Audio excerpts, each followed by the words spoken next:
Hello दोस्तों। स्वागत है आप सबका हमारे यूट्यूब चैनल कॉमिक स्टारर पे। और आज हम शुरू करने जा रहे हैं मनोज कॉमिक्स में राम रहीम के कॉमिक्स चाणक्य का बेटा का भाग दूसरा। तो चलिए शुरू करते हैं।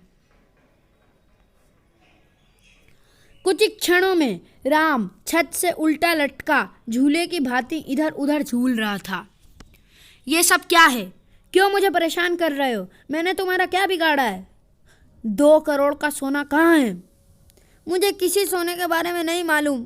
मैं तो अपना नाम तक नहीं जानता। मुझे नाम तो बताओ मेरा। तुम्हारा नाम रोशन है। तुम हमारे गैंग के विश्वस्त आदमी हो, इसलिए बॉस ने तुम्हें सिल्वर बीच पर दुबई से आने वाले 2 करोड़ का सोना लेने भेजा था। तुम्हारे साथ गरजा व परसा नामक हमारे ही गैंग के 2 आदमी और भी थे। सोने को सही सलामत कार की डिक्की में रखकर तुम सिल्वर बीच से रवाना भी हो चुके थे। बॉस, हमने सोने की डिलीवरी ले ली है और हम इस समय दहीसर खाड़ी की तरफ बढ़ रहे हैं। 1 घंटे बाद हम मुंबई में होंगे। Good good. मगर उसके बाद तुम्हारा संपर्क हमसे टूट गया और तुम तीनों छलावे की भांति गायब हो गए। बाद में तुम पुलिस को बेहोशी की हालत में दहीसर खाड़ी के निकट पड़े मिले, जबकि गरजा व परसा की लाशें तक नहीं मिली। मगर मैं सच कहता हूँ, यह सब मुझे नहीं मालूम। भगवान के लिए मेरी बात पर विश्वास करो। यह ऐसे नहीं बताएगा। इसे नीचे उतारो। कुछ क्षणों पश्चात फर्श पर चित पड़े राम के हलक से चीखें उबल रही थी। ई! अब भी समय है रोशन, बता दे सोना कहाँ है। मैं कुछ जानता होता तो अब तक बताने देता। अरे मैं तो वो अभागा इंसान हूँ जिसे अपना नाम तक नहीं मालूम। मत बता। यह मोम तब तक इसी तरह पिघल पिघल कर तेरे ऊपर गिरता रहेगा जब तक तू बताएगा नहीं कि सोना कहाँ है। ठहरो। सोना ढूंढने की एक तरकीब है। मुझे बॉस के पास ले चलो। चल मर।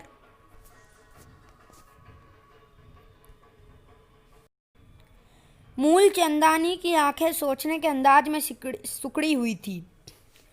तो तू यह चाहता है साईं कि एक बार तुझे उस रास्ते से गुजरा जाए जिस रास्ते से तू सोना लेकर मुंबई आ रहा था? Yes boss. मगर क्यों? मेरी बात को समझने की कोशिश कीजिए बॉस। हो सकता है कि जब मैं उस रास्ते से गुजरूं तो राह में कोई खास जगह जहां हमारे साथ दुर्घटना घटी थी उसे देखकर मेरी याददाश्त लौट आए। ठीक है, यही कर साईं। Thank you boss. Silver beach Mumbai से 80 किलोमीटर दूर स्थित एक निर्जन तट जो स्मगलरों के लिए स्वर्ग समझा जाता है। यही सिल्वर बीच है जहां से तुम सोना लेकर रवाना हुए थे। ठीक है, अब जीप आगे बढ़ाओ। अगले क्षण जीप दौड़ने लगी। अब हम धीरे धीरे मुंबई की तरफ बढ़ रहे हैं। यही वो रास्ता है जहां से तुम्हें सोना लेकर मुंबई पहुंचना था। याद रहे, यदि मुंबई पहुंचने तक भी तुम्हारी याददाश्त वापस न लौटी तो मैं हमेशा के लिए तुम्हें मौत की गहरी नींद में सुला दूंगा। लगभग आधे घंटे बाद जीप पक्की सड़क पर दौड़ती हुई दहीसर खाड़ी की तरफ बढ़ रही थी। सामने दहीसर खाड़ी का पुल दिखाई देने लगा है। अब भी कुछ याद आया कि नहीं? नहीं, अभी तक तो कुछ याद नहीं आया। साला हलकट, लगता है बॉस के हाथों कुत्ते की मौत मरकर रहेगा। कुछ क्षणों ने जीप दहीसर खाड़ी के 1 किलोमीटर लंबे पुल पर थी। रोको, जीप रोको। तेज आवाज के साथ जीप के टायर थम गए। चर्र चर चर। अब क्या हुआ साले भुलक्कड़? मुझे कुछ याद आ रहा है। शायद यहीं पर हमारी साथ दुर्घटना घटी थी। मकड़ा की आंखें आश्चर्य से फैलती चली गई। तुम सब यहीं ठहरो। मैं एक बार पुल की रेलिंग का चक्कर मार कर आता हूँ। शायद मुझे सब कुछ याद आ जाए। मेरे आदमी भी तेरे साथ रेलिंग तक जाएंगे। समझने की कोशिश कीजिए मकड़ा साहब। बंदूकों के साए में मैं कुछ याद नहीं कर पाऊंगा। ठीक है, मगर मैं तेरे साथ चलूंगा। आगे कोई बहस नहीं। ठीक है, चलो। राम की कनपट्टी पर रिवॉल्वर टिकाए मकड़ा धीरे धीरे आगे बढ़ने लगा। कोई भी गलत हरकत करने से पहले याद रखना, मेरा नाम मकड़ा है, सबको मैंने रगड़ा है। बाकी पांचों बदमाश रेलिंग की तरफ बढ़ते राम को ताक रहे थे। जीप व पुल की रेलिंग के बीच कम से कम 20 गज का फासला था। रेलिंग के निकट पहुंचकर राम ध्यानपूर्वक नीचे देखने लगा। दहीसर खाड़ी का ठांटे मारता पानी पुल की सीधे दहीसर खाड़ी का ठांटे मारता पानी पुल की सीधे ढलाव वाली दीवार से टकराकर वापस लौट रहा था। कुछ याद आया भुलक्कड़? हाँ, सब कुछ याद आ गया। शाबाश, बता क्या याद आया? ये सब कुछ बड़ी तेजी से हुआ था। जब तक मकड़ा उठकर खड़ा होता, राम पुल की रेलिंग से नीचे छलांग लगा गया। साले हलकट, दाएं दाएं दाएं दाएं दाएं। मकड़ा का रिवॉल्वर खाली हो गया, मगर राम कुशल नट की भांति पुल की ढलाव दीवार पर तेजी से लुढ़कता चला गया था। अगले क्षण वह पुल की दीवार से टकराते पानी में समा गया। छपाक! पांचों स्टेन गनधारी पलक झपकते ही रेलिंग के निकट पहुंच चुके थे। Rate rate rate rate rate rate. अब कोई फायदा नहीं, वापस चलो। गहरी निराशा के साथ मकड़ा अपने साथियों के साथ खाली हाथ वापस रवाना हो गया। दहीसर खाड़ी में दूर दूर तक राम का आता पता नहीं था। इधर सेठ जीवनदास की कोठी पर। यह सब क्या हो गया इंस्पेक्टर ताड़के? किन राक्षसों ने मेरी फूल सी बच्ची को जलाकर मार डाला? सुबह वह एक ही राक्षस है सेठ जी, स्वयं आपका होने वाला दामाद रोशन।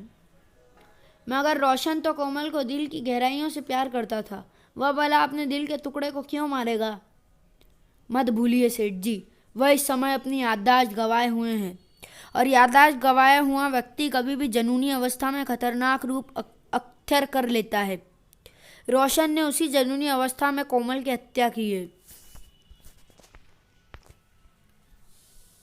मगर आप चिंता न कीजिए सेठ जी, कानून के हाथ बहुत लंबे हैं। रोशन जहाँ कहीं भी होगा, कानून की पकड़ में अवश्य आएगा। अपनी बेटी की मौत से बुरी तरह टूटा हुआ यह बूढ़ा उस रोशन के बच्चे को फांसी के फंदे पर झूलते हुए देखना चाहता है। ऐसा ही होगा सेठ जी।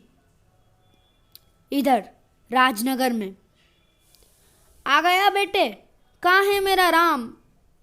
राम मेरे हाथ से निकल गया माँ। क्या कह रहा है तू?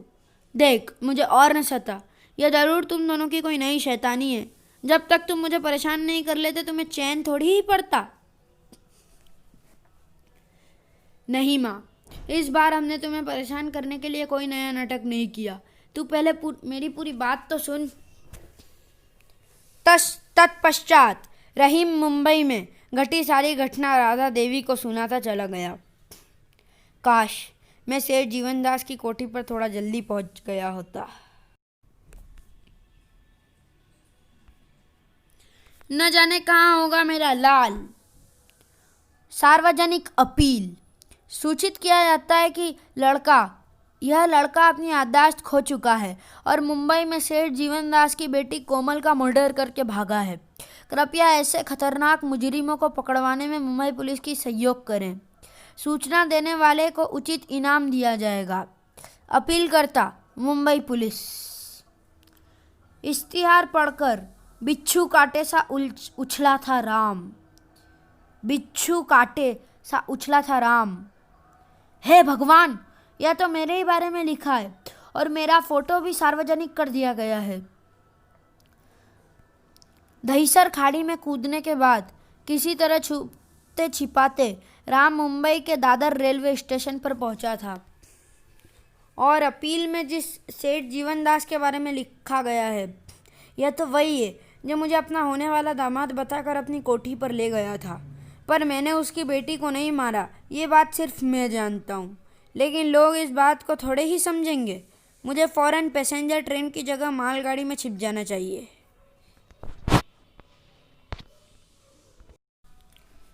कुछ क्षणों पश्चात राम एक मालगाड़ी के डिब्बे में छुपा हुआ था। किसी तरह मूलचंदानी के आदमियों से अपनी जान बचाई थी मैंने। सोचा था कि मैं मुंबई से सुरक्षित बचकर निकल जाऊंगा, मगर उस इश्तियार ने मेरे प्राण संकट में डाल दिए हैं। न जाने अब क्या होगा। तभी मालगाड़ी लंबी व्हिसल देती हुई दादर स्टेशन से रवाना हुई। पिम!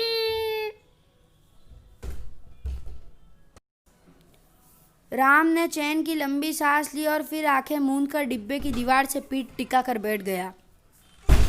न जाने कहाँ होगी अब मेरी मंजिल। तो चलिए दोस्तों, वीडियो को यहीं ख़त्म करते हैं और मिलते हैं इसकी अगली वीडियो में। तब तक के लिए गुड बाय।